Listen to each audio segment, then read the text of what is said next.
ও পানের স্বামী, আমার এই সন্তান আবু বকর পেটে যখন ছিল, আমি যখন গর্ভধারণ করার সময় আলাদা রুমে ছিলাম, আপনি ছিলেননি?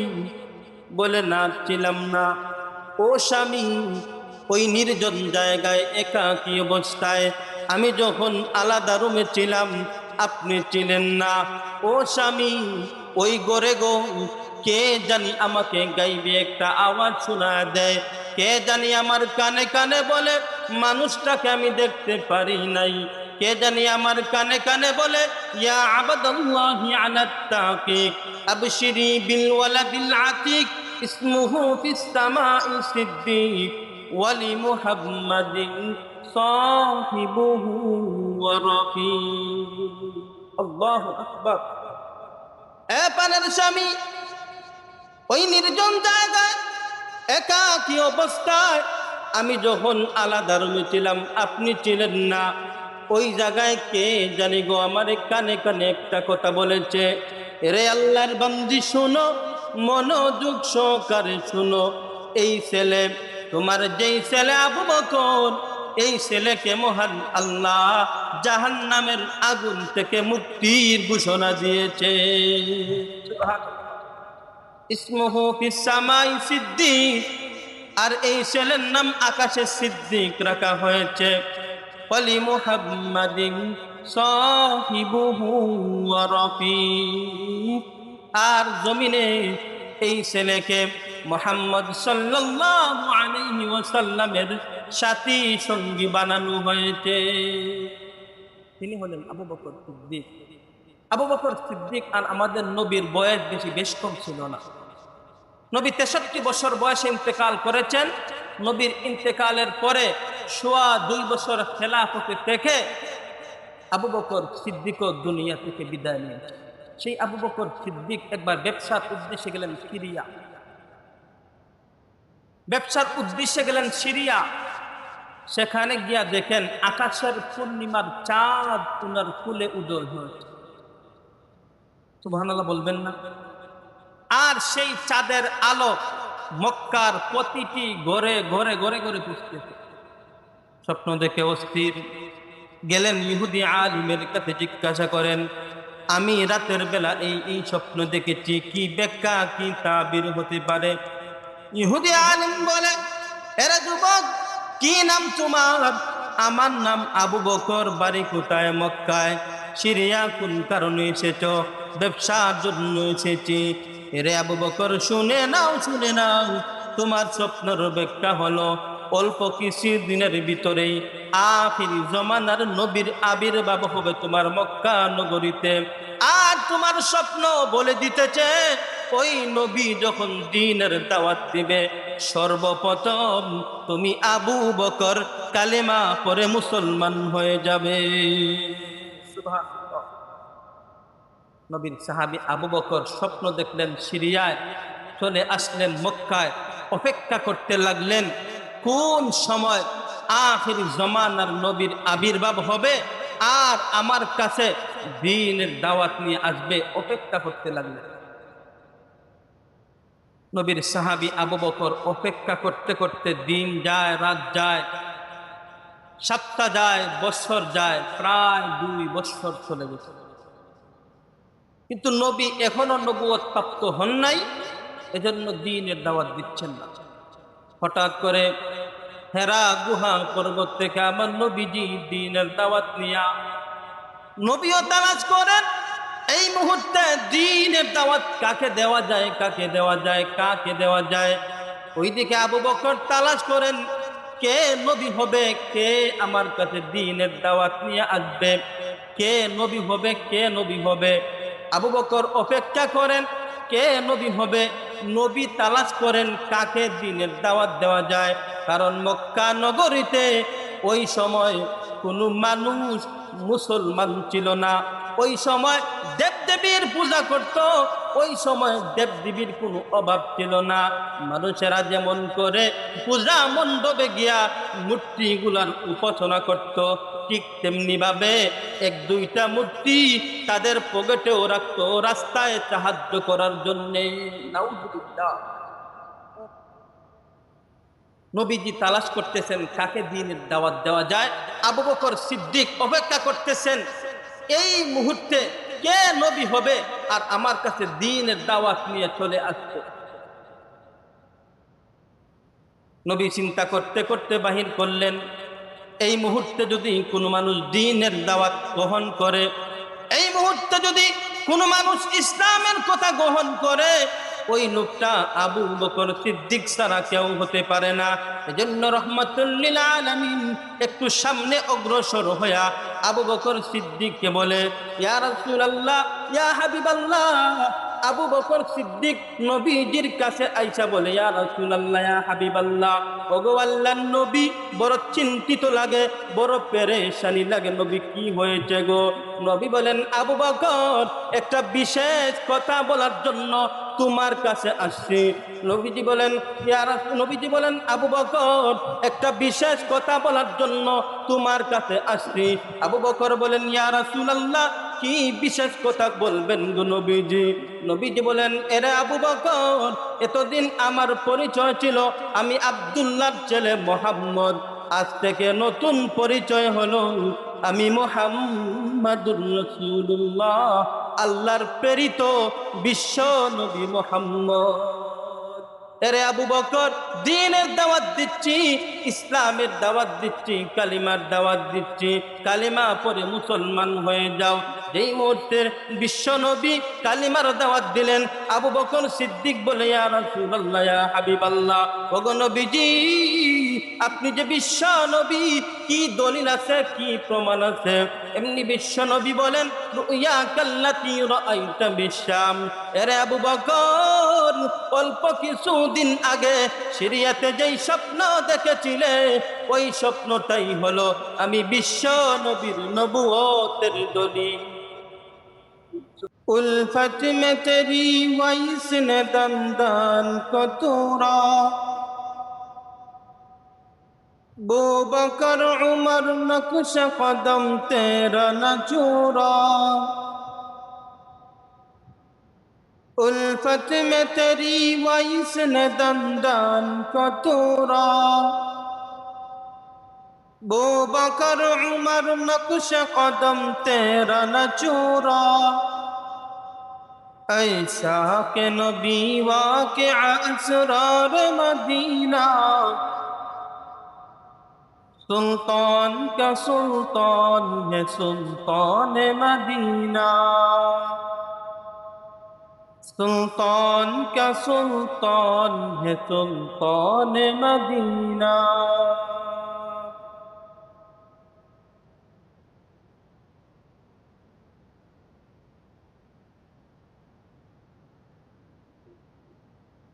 নূরপুর মসজিদ কমিটির উদ্যোগে আয়োজিত আজকের এই বার্ষিক ওয়াজ ও দোয়া মাহফিলের সম্মানিত সভাপতি মুআজ্জাজ মুকাররম উলামায়ে কেরাম, মাইকের আওয়াজ যতটুকু পর্যন্ত পৌঁছতেছে সম্মানিত সুধী,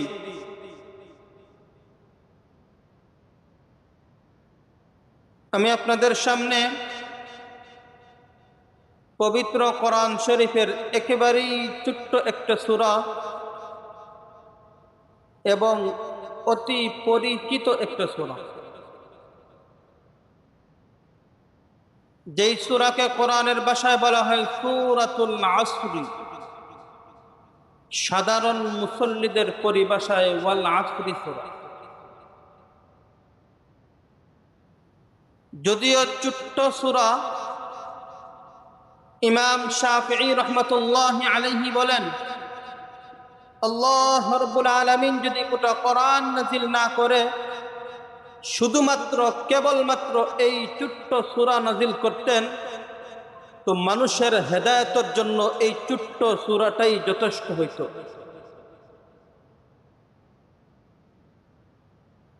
যদিও ছোট্ট সূরা, আলোচনা অত্যন্ত বেশি, সামান্য সামান্য করে আলোচনা আগে যাচ্ছি। আসুন এই সূরাটা কেন নাজিল হইল, তার শানে নুজুল।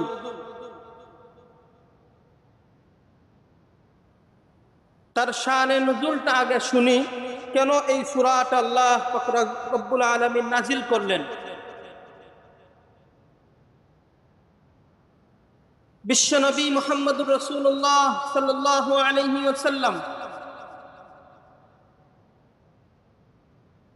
নবীজির একান্ত সাহাবী হযরত আবু বকর সিদ্দিক রাদিয়াল্লাহু আনহু এর ব্যাপারে এই সূরাটা নাজিল হয়েছে। নবী তার সাহাবীদেরকে নিয়ে একদিন একটা পরামর্শের মধ্যে বসলেন, যেখানের বিষয়বস্তু ছিল অতীত জীবনের কারগুজারি। অতীতে কে কিভাবে ইসলাম ধর্ম গ্রহণ করেছে এই নিয়ে একটা পরামর্শ সভা। নবী তার এক এক সাহাবীকে জিজ্ঞাসা করতেছেন, ও আমার সাহাবায়ে কেরাম, তোমরা কিভাবে ইসলাম ধর্ম গ্রহণ করেছো? এক এক সাহাবী জবাব দিচ্ছে, আমি এইভাবে ইসলাম ধর্ম গ্রহণ করেছি। এক একজনের জবাব দেয়, আমি ওইভাবে ইসলাম ধর্ম গ্রহণ করেছি। আস্তে আস্তে যখন আবু বকর সিদ্দিকের পালা, নবী জিজ্ঞাসা করে, আবু বকর, তুমি কিভাবে ইসলাম ধর্ম গ্রহণ করেছো? আবু বকর বলে, ইয়া রাসূলুল্লাহ, ইয়া হাবিবাল্লাহ, আমি যখন ছোট্ট ছিলাম খুব তীক্ষ্ণ মেধার অধিকারী ছিলাম। দেখবেন ছেলে মেয়ে যখন তীক্ষ্ণ মেধার অধিকারী হয়, মা বাবা তাকে নিয়ে অনেক স্বপ্ন দেখে যে আমার ছেলেটা চালাক চতুর, সে বড় হইয়া অনেক কিছু হবে, ডাক্তার, ইঞ্জিনিয়ার, আর্মি হবে, র্যাব হবে, বিডিআর হবে, অনেক স্বপ্ন দেখে তাকে নিয়ে। ইয়া রাসূলুল্লাহ, আমি যখন ছোট্ট ছিলাম খুব তীক্ষ্ণ মেধার অধিকারী ছিলাম, এজন্য আমার আব্বাও আমাকে নিয়ে স্বপ্ন দেখতে শুরু করলেন। ইয়া রাসূলুল্লাহ, তখনকার সময় আমার আব্বা চিন্তা করলেন আমার এই সন্তানকে ধর্মীয় শিক্ষা দেওয়া দরকার। তো তদানীন সময়ে ধর্মীয় শিক্ষা বলতে একটাই শিক্ষা ছিল, এটা হলো পূজা মণ্ডপের শিক্ষা। তো ইয়া রাসূলুল্লাহ, আমার আব্বা আমাকে নিয়ে একটা পূজা মণ্ডপে গেলেন। সেখানে গিয়া আমার আব্বা আমাকে আলাদা এক রুমে বসায়া দিলেন, আর উনি চলে গেলেন অন্য রুমে। আমাকে বসায় দেওয়ার সময় বলছিলেন, ও আবু বকর, এখানে বৈশা বৈশা মূর্তিগুলার ইবাদত করো, মূর্তিগুলার পূজা করো, একটা সময় তুমি যা চাইবে মূর্তিগুলা তোমাকে তাই দিবে। নাউযুবিল্লাহ। নাউযুবিল্লাহ কেন বললাম? যে মূর্তির গুলার এই ক্ষমতা নাই যে মূর্তি যা চায় তাই মূর্তি দিতে পারে, এই ক্ষমতা মূর্তির নাই। আবু বকর সিদ্দিক রাদিয়াল্লাহু আনহু বলেন, আমাকে বুঝায় দিয়ে আমার আব্বা চলে গেলেন পাশের রুমে, মূর্তি পূজায় উনি লিপ্ত হয়ে গেলেন। কিছুক্ষণ পরে, আমি বাচ্চা মানুষ, কিছুক্ষণ পরে যখন দেখলাম আমার যখন খিদা লাগছে, তো আমি আমার আব্বার কথা মনে পড়ল। আমার আব্বা না বলেছেন মূর্তিগুলার সামনে দাঁড়ায় যা চাই তাই দিবে। আমি ছোট্ট মানুষ, খিদা লাগছে, তো মূর্তির সামনে দাঁড়ায় বললাম, আমার যখন খিদা লাগছে একটু খাবার দাও। ইয়া রাসূলুল্লাহ, ফালা জওয়াবা, কোনো জবাব দেয় না। দিবে কিভাবে? তার গায়ে যদি একটা মশা মাছি বসে, এই মশা মাছি তাড়ানোর ক্ষমতাও তো তার নাই, সে আবার এই খাবার দিবে কোত্থেকে? ইয়া রাসূলুল্লাহ, ইয়া হাবিবাল্লাহ, কোনো জবাব যখন দেয় না, কিছুক্ষণ চলে গেল। আমি আবার জিজ্ঞাসা করলাম, আমি যা চাইছি দাও, আর না হয় মেজাজ গরম হয়ে যাবে। আবু বকর সিদ্দিক বলে, ইয়া রাসূলুল্লাহ, তখনও কোনো জবাব দেয় না। ইয়া রাসূলুল্লাহ, তখনও যখন কোনো জবাব দেয় না,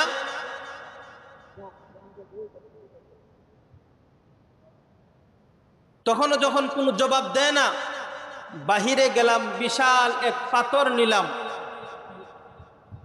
বিশাল এক পাথর নিলাম, আসলাম মূর্তির সামনে, আইসা বললাম আমার আব্বা বলেছে যা চাই তাই দিতে, আমার খিদা লাগছে, এবার খাবার দাও। ইয়া রাসূলুল্লাহ তখনও কোনো জবাব দেয় না। আমার যখন ঠিক মতে রাগ উঠছে, তো আমার হাতে যেই পাথর ছিল, পাথর দিয়া মূর্তির ঘাড়ের মধ্যে মেরে দিলাম। মাটির মূর্তি ঘাড় ভেঙ্গে জমিনে পড়ে গেল। পুরা মণ্ডপের ভিতরে আতঙ্ক সৃষ্টি হয়ে গেল। এই কাজ কে করলো? আমাদের মূর্তির ঘাড় ভাঙ্গে ফেলাইতে কে এই কাজ করলো? ইয়া রাসূলুল্লাহ পাশের রুমেই ছিল আমার আব্বা। আইসা দেখে এই ঘটনা ঘটাইছি আমি আবু বকর। আমার আব্বার মেজাজ গরম, হাতে দইরা আমার আম্মার কাছে নিয়ে বলছে, এই নেও তোমার সন্তান, কি সর্বনাশটা করছে। দেখবেন আম্মা আব্বার কাছে এই জিনিসটা এখনো আছে। সন্তান যদি ভালো কাজ করে তো কলারে দইরা যারা দেয় আর বলে, দেখছনি আমার সন্তান ভালো কাজ করছে। আর যদি সন্তান কোনো খারাপ কাজ করে, তখন পিতা মাতা বাবা তখন তার মার কাছে গিয়া বলে, এই নাও তোমার সন্তান কি সর্বনাশ করছে। ইয়া রাসূলুল্লাহ আমার আব্বা যখন আমার আম্মাকে ধমক দিতে লাগলেন, তখন আমার মা চিন্তা করলেন, না জানি কি কইরা বসে রাগের মাথায়। এই জন্য ইয়া রাসূলুল্লাহ আমার মা আমাকে সান্ত্বনা দেওয়ার জন্য, আমার আব্বার মেজাজটা ঠান্ডা রাখার জন্য একটা কথা বলছিল। আমার বাবাকে আমার মা সান্ত্বনা দেওয়ার জন্য একটা কথা বলছিলেন, স্বামী দীর্ঘদিন ধরে একটা কথা বলার ছিল কিন্তু বলা হয় নাই, সুযোগ হয় নাই। আজকে কথাটা বলি, আপনি মনোযোগ সহকারে শুনেন। ও পানের স্বামী, আমার এই সন্তান আবু বকর পেটে যখন ছিল, আমি যখন গর্ভধারণ করার সময় আলাদা রুমে ছিলাম, আপনি ছিলেননি? বলে না, ছিলাম না। ও স্বামী, ওই নির্জন জায়গায় একাকী অবস্থায় আমি যখন আলাদা রুমে ছিলাম, আপনি ছিলেন না। ও স্বামী, ওই গরে গো কে জানি আমাকে গাইবে একটা আওয়াজ শোনা দেয়, কে জানি আমার কানে কানে বলে, মানুষটাকে আমি দেখতে পারি নাই। কে জানি আমার কানে কানে বলে, ইয়া আবাদাল্লাহি আলাত তাকিক আবশিরি বিল ওয়ালাদিল আতিক ইসমুহু ফিস সামাই সিদ্দিক ওয়ালি মুহাম্মাদিন সাহিবুহু ওয়া রাফিক। আল্লাহু আকবার। এ পানের স্বামী, ওই নির্জন জায়গায় একাকী অবস্থায় আমি যখন আলাদা রুমে ছিলাম, আপনি ছিলেন না। ওই জায়গায় কে জানি গো আমার কানে কানে একটা কথা বলেছে, রে আল্লাহর বান্দি শুনো, মনোযোগ সহকারে শুনো। এই ছেলে, তোমার যেই ছেলে আবু বকর, এই ছেলেকে মহান আল্লাহ জাহান্নামের আগুন থেকে মুক্তির ঘোষণা দিয়েছে। ইসমুহু ফিস সামাই সিদ্দিক, আর এই ছেলের নাম আকাশে সিদ্দিক রাখা হয়েছে।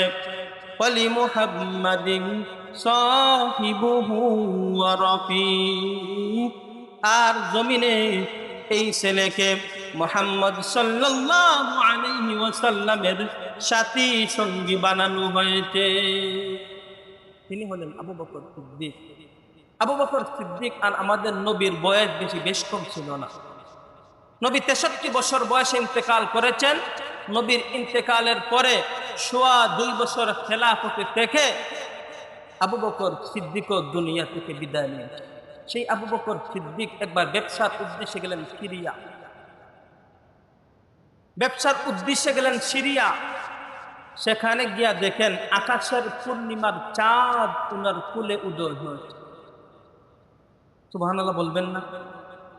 আর সেই চাঁদের আলো মক্কার প্রতিটি ঘরে ঘরে ঘরে ঘরে পুষতেছে। স্বপ্ন দেখে অস্থির গেলেন ইহুদি আলিমের কাছে, জিজ্ঞাসা করেন, আমি রাতের বেলা এই স্বপ্ন দেখেছি, কি ব্যাখ্যা কি তাবির হতে পারে? ইহুদি আলিম বলে, এরা যুবক, কি নাম তোমার? আমার নাম আবু বকর, বাড়ি কোথায়? মক্কায়। সিরিয়া কোন কারণে এসেছ? ব্যবসার জন্য এসেছি। এরে আবু বকর, শুনে নাও, শুনে নাও, তোমার স্বপ্নের ব্যাখ্যা হলো অল্প কিছু দিনের ভিতরেই আখির জমানার নবীর আবির্ভাব হবে তোমার মক্কা নগরীতে। আর তোমার স্বপ্ন বলে দিতেছে, ওই নবী যখন দ্বীনের দাওয়াত দিবে, সর্বপ্রথম তুমি আবু বকর কালেমা পড়ে মুসলমান হয়ে যাবে। সুবহানাল্লাহ।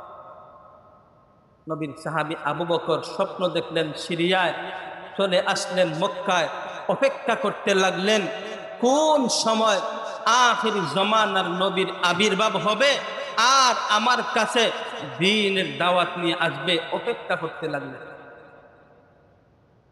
নবীর সাহাবী আবু বকর অপেক্ষা করতে করতে দিন যায়, রাত যায়, সপ্তাহ যায়, বছর যায়, প্রায় 2 বছর চলে গেছে। কিন্তু নবী এখনো নবুয়ত প্রাপ্ত হন নাই, এজন্য দ্বীনের দাওয়াত দিচ্ছেন না। হঠাৎ করে হেরা গুহা পর্বত থেকে আমার নবীজি দ্বীনের দাওয়াত নিয়া নবীও তালাশ করেন এই মুহূর্তে দ্বীনের দাওয়াত কাকে দেওয়া যায়, কাকে দেওয়া যায়, কাকে দেওয়া যায়। ওইদিকে আবু বকর তালাশ করেন কে নবী হবে, কে আমার কাছে দ্বীনের দাওয়াত নিয়ে আসবে, কে নবী হবে, কে নবী হবে। আবু বকর অপেক্ষা করেন কে নবী হবে, নবী তালাশ করেন কাকে দ্বীনের দাওয়াত দেওয়া যায়। কারণ মক্কা নগরীতে ওই সময় কোনো মানুষ মুসলমান ছিল না। ওই সময় দেবদেবীর পূজা করত, ওই সময় দেবদেবীর কোনো অভাব ছিল না। মানুষেরা যেমন করে পূজা মণ্ডপে গিয়া মূর্তিগুলার উপাসনা করত, ঠিক তেমনি ভাবে 1-2টা মূর্তি তাদের পকেটেও রাখতো রাস্তায় সাহায্য করার জন্যে। নাউজুবিল্লাহ। নবীজি তালাশ করতেছেন কাকে দ্বীনের দাওয়াত দেওয়া যায়। আবু বকর সিদ্দিক অপেক্ষা করতেছেন এই মুহূর্তে কে নবী হবে আর আমার কাছে দ্বীনের দাওয়াত নিয়ে চলে আসছে।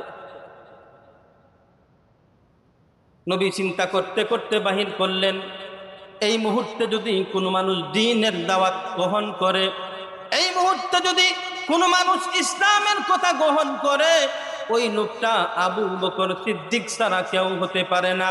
এজন্য রহমাতুল লিল আলামিন একটু সামনে অগ্রসর হইয়া আবু বকর সিদ্দিককে বলে, ইয়া রাসূলুল্লাহ, ইয়া হাবিবাল্লাহ।